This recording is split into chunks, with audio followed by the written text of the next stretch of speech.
दोस्तों, आज की वीडियो में हम बात करेंगे एक ऐसे क्रिकेटर के बारे में जिन्होंने अपनी शानदार बल्लेबाजी से इंग्लैंड की टीम को कई बेहतरीन यादें दी है। खासकर टेस्ट क्रिकेट में वो जब तक क्रीज पर होते थे, इंग्लैंड की टीम को हरा पाना किसी भी टीम के लिए काफी मुश्किल हो जाता था। हम बात कर रहे हैं इंग्लैंड क्रिकेट टीम के महान बल्लेबाज और test cricket specialist sir Alastair Cook की, जिनके आने से इंग्लैंड की बैटिंग लाइनअप में एक गजब की मजबूती आ गई थी और उनके क्रिकेटिंग शॉट्स के तो क्रिकेट फैंस दीवाने थे। तो चलिए आज बात करते हैं इस सितारे की जिंदगी और करियर के बारे में। एलिस्टेयर नाथन कुक का जन्म 25 दिसंबर 1984 को इंग्लैंड के ग्लुस्टरशायर में हुआ था।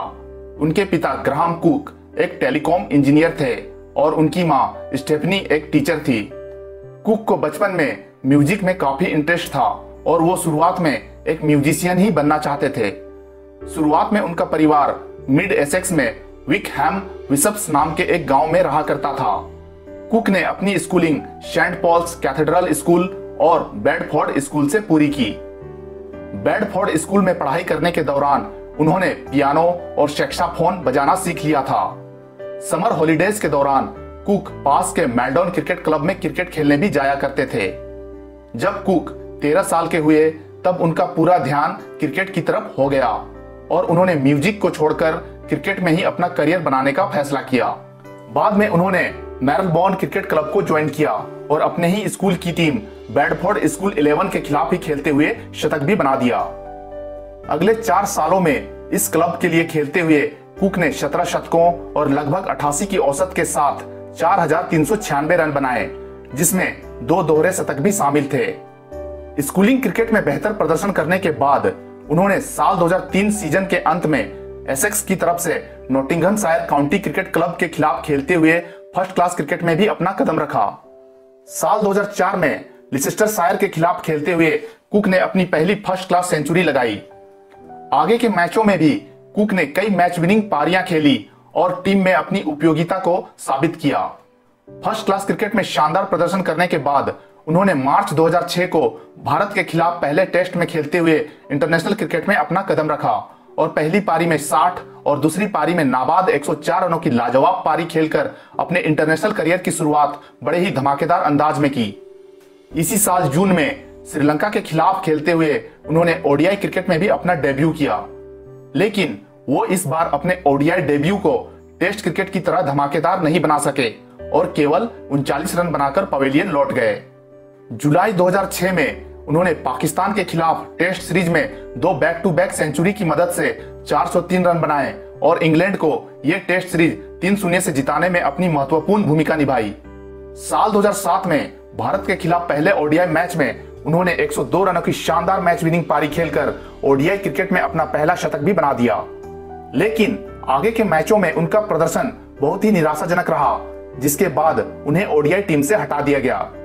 ओडीआई क्रिकेट में बेशक कुक का प्रदर्शन बेहतर नहीं रहा हो, लेकिन टेस्ट क्रिकेट में कुक लगातार शानदार प्रदर्शन कर रहे थे।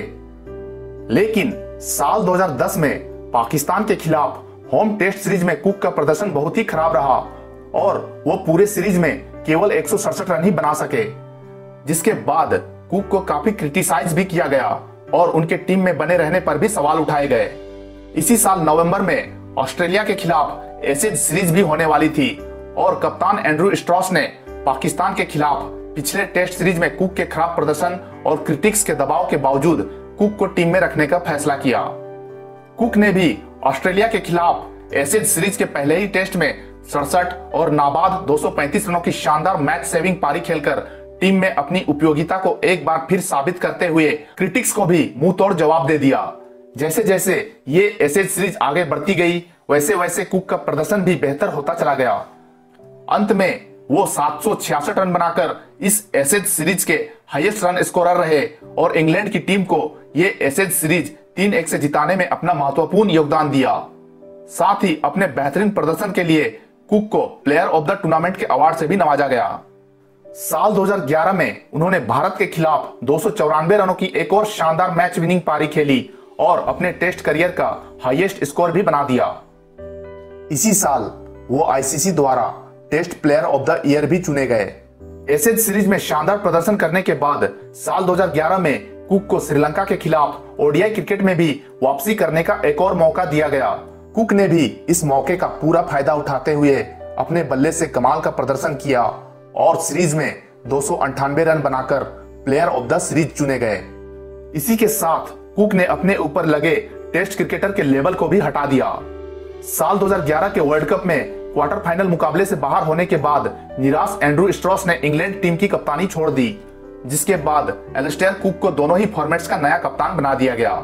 साल 2012 में पाकिस्तान के खिलाफ ओडीआई सीरीज में भी कुक पूरी तरह छाए रहे और सीरीज के पहले 2 मैचों में 2 बैक टू बैक सेंचुरी लगाकर टीम को एक शानदार शुरुआत दी, जिसकी बदौलत आगे चलकर इंग्लैंड ने पाकिस्तान को 4-0 से व्हाइट वॉश करते हुए ये ओडीआई सीरीज अपने नाम की। कुक एक बार फिर अपने शानदार प्रदर्शन की बदौलत 323 रन बनाकर प्लेयर ऑफ द सीरीज चुने गए। इसी साल क्रिकेट के बाइबिल कहे जाने वाले विजडन मैगजीन ने उन्हें Wisden cricketer of the year भी चुना। साल 2013 में उन्होंने अपनी कप्तानी में ही इंग्लैंड की टीम को आईसीसी चैंपियंस ट्रॉफी के फाइनल में पहुंचाया। इसी साल जुलाई अगस्त में बतौर कप्तान ऑस्ट्रेलिया के खिलाफ खेले गए होम एशेज सीरीज में उन्होंने बेहतरीन तरीके से अपनी टीम को लीड किया और ये टेस्ट सीरीज 3-0 से जिताने में अपनी महत्वपूर्ण भूमिका निभाई। लेकिन इसके 3 महीने बाद ही नवंबर में ऑस्ट्रेलिया की धरती में खेले गए एशेज सीरीज में उनकी टीम को 5-0 से बुरी तरह हार का सामना करना पड़ा। फिर साल 2014 में ऑस्ट्रेलिया के खिलाफ ओडीआई मैचों में भी वो बल्ले से पूरी तरह नाकाम रहे और इंग्लैंड की टीम को ये ओडीआई सीरीज भी 4-1 से गंवानी पड़ी, जिसके बाद कुक के कैप्टनसी को लेकर सवाल भी उठने लगे। बहरहाल तब भी वो टीम के कैप्टन बने रहे। साल 2014 में टेस्ट और ओडीआई दोनों ही फॉर्मेट्स में बल्ले से बुरी तरह नाकाम रहने की वजह से कुक को साल 2015 के वर्ल्ड कप खेलने वाली टीम में जगह नहीं दी गई और उनकी जगह एक दिवसीय टीम का कप्तान इवन मॉर्गन को बना दिया गया। लेकिन कुक टेस्ट टीम के कैप्टन बने रहे। इसी साल अप्रैल में वेस्टइंडीज के खिलाफ तीसरे टेस्ट की पहली पारी में 105 रनों की शतकीय पारी खेलकर उन्होंने आखिरकार फॉर्म में वापसी की। न्यूजीलैंड के खिलाफ टेस्ट सीरीज में अपनी शानदार बल्लेबाजी की बदौलत वो एक बार फिर प्लेयर ऑफ द सीरीज चुने गए। इसी साल अपनी कप्तानी में उन्होंने इंग्लैंड को एशेज सीरीज का विजेता बनाया। फिर पाकिस्तान के खिलाफ पहले ही टेस्ट में उन्होंने 263 रनों की एक और लाजवाब मैच सेविंग पारी खेली। इसके अलावा वो आगे के मैचों में भी बतौर कप्तान और बल्लेबाज अपनी उपयोगिता साबित करते रहे। मई 2016 में उन्होंने टेस्ट क्रिकेट में अपने 10,000 रन भी पूरे किए। साल 2017 में उन्होंने ऑस्ट्रेलिया के खिलाफ चौथे टेस्ट में नाबाद 244 रनों की एक और यादगार मैच सेविंग पारी खेली और साथ ही टेस्ट क्रिकेट में सबसे ज्यादा रन बनाने वालों की लिस्ट में ब्रायन लारा को पार किया। साल 2018 तक आते आते कुक अपने करियर के आखिरी पड़ाव में पहुंच चुके थे और भारत के खिलाफ होम टेस्ट सीरीज के बाद उन्होंने क्रिकेट को अलविदा कहने का मन भी बना लिया था। अपने आखिरी टेस्ट में भी कुक ने कमाल की बल्लेबाजी की और पहली पारी में 71 और दूसरी पारी में 147 रनों की एक और लाजवाब पारी खेलकर इंग्लैंड की टीम को ये टेस्ट और सीरीज दोनों ही जिताकर अपने फैंस को जाते जाते भी एक शानदार यादें दे गए। अपनी लाजवाब खेल से क्रिकेट फैंस के साथ साथ इंग्लैंड टीम को कई शानदार यादें देने वाले इस महान क्रिकेटर ने आखिरकार साल 2018 में इस टेस्ट के बाद ही अंतर्राष्ट्रीय क्रिकेट के सभी प्रारूपों को अलविदा कह दिया। उन्होंने अपने अंतर्राष्ट्रीय करियर के दौरान 161 टेस्ट मैचों में 45.35 की एवरेज से 33 शतकों और 57 अर्धशतकों की मदद से 12,472 रन बनाए हैं, जिसमें उनका हाईएस्ट स्कोर 294 रन है। हालांकि उन्हें टेस्ट क्रिकेट की तुलना में एक दिवसीय क्रिकेट खेलने के ज्यादा अवसर नहीं मिले, इसके बावजूद उन्होंने 92 ओडीआई मैचों में 36.40 की एवरेज से 5 शतकों और 19 अर्धशतकों की मदद से 3,204 रन बनाए हैं, जिसमें उनका हाईएस्ट स्कोर 137 रन है। वो इंग्लैंड की तरफ से टेस्ट क्रिकेट में सबसे ज्यादा शतक और अर्धशतक लगाने वाले बल्लेबाज है। इसके अलावा टेस्ट क्रिकेट में इंग्लैंड की तरफ से सबसे ज्यादा रन्स बनाने का रिकॉर्ड भी एलिस्टेयर कुक के नाम ही दर्ज है। इतना ही नहीं, वो अपने टेस्ट करियर के पहले और अंतिम टेस्ट मैच में शतक लगाने वाले विश्व के पहले और अभी तक के इकलौते बल्लेबाज भी है। कुक के नाम एक अनोखा रिकॉर्ड भी है। उन्होंने टेस्ट और ओडीआई क्रिकेट में जिस देश के खिलाफ अपना पहला मैच खेला था, उसी देश के खिलाफ उन्होंने अपना आखिरी मैच भी खेला। टेस्ट क्रिकेट में भारत और ओडीआई क्रिकेट में श्रीलंका के खिलाफ ही उनका पहला और आखिरी मैच था। एक बाएं हाथ के बल्लेबाज के तौर पर वो टेस्ट क्रिकेट में सबसे ज्यादा रन्स बनाने वाले बल्लेबाज भी है। उनके ये आंकड़े अपने आप में ही एक गवाह है कि वो दोनों ही फॉर्मेट्स के कितने बेहतरीन बल्लेबाज थे और उनकी उपलब्धियां तो हर यंग क्रिकेटर्स के लिए एक मिसाल है। उनकी पर्सनल लाइफ की बात करें तो उन्होंने साल 2011 में अपनी स्कूल की दोस्त और मॉडल रही एलिस हंट से विवाह किया है, जिनसे उन्हें 2 बेटियां हैं।